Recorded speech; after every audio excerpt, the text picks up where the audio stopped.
ही एक अफलातून गोष्ट आहे.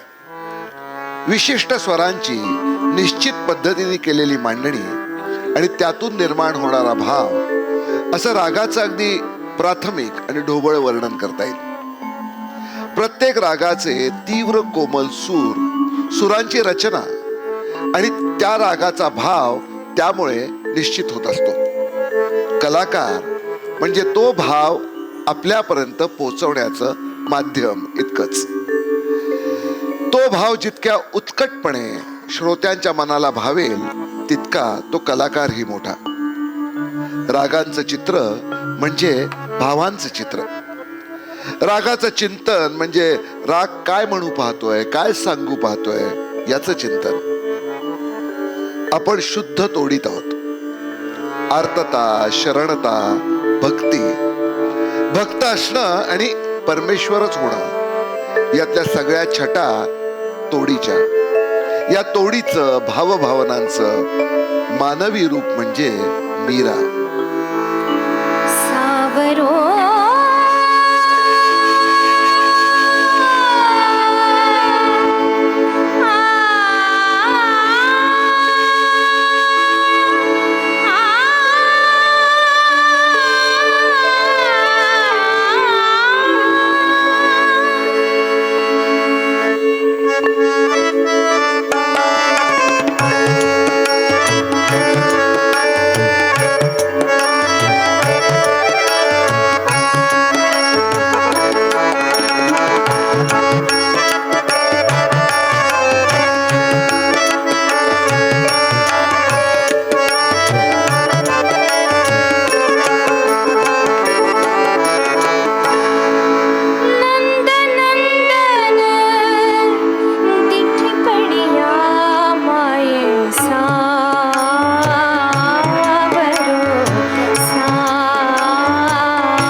कुमार गंधर्वांनी रागासंदर्भात एक विशेष विधान केलंय. ते म्हणतात, प्रत्येक रागाला प्रोफाईल असते. म्हणजे राग हा व्यक्तीसारखा असतो. तुम्ही ज्या बाजूनं त्याच्याकडे बघाल तसा तो तुम्हाला दिसतो. कधी रागावलेला, रुसलेला, कधी आनंदी, क्षमाशील, प्रेमळ, कधी खंतावलेला, करुण. एकच राग, पण त्याची रूपं अनेक.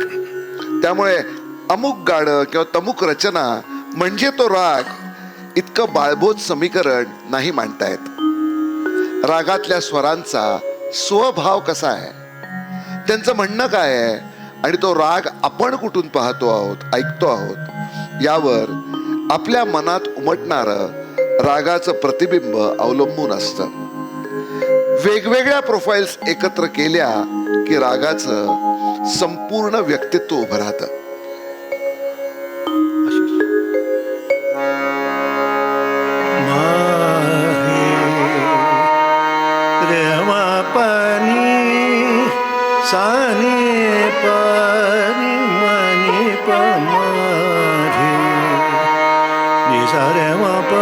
दुपारचे सचित्र ऊन मृगजळास लांबवी.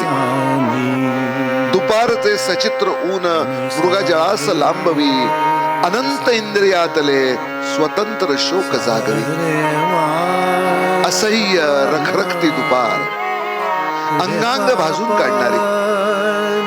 हे ऊन कधी सरणारच नाही, ही उष्णता कधी संपणारच नाही. सार सार वितळून जाणारे असं वाटणारी स्तब्ध वेळ, आणि त्याचच औचित येणारी वाऱ्याची शीतल झुळूक. उगमाचाही पत्ता लागू न देणारी, झाडांची काहीच पानं हल्ल्यासारखी आणि अचानक अंगावरून निघून गेलेली दुपार. जगण्याचं मिळालेलं आश्वासन, मंद सुखद स्पर्श, हा राग सारंग. काही प्रश्न, काही उत्सुकता, खूप बेचैनी, ही सारंगातली जाणवणारी काही वळणं. जाऊं मैं थोवे बलिहार.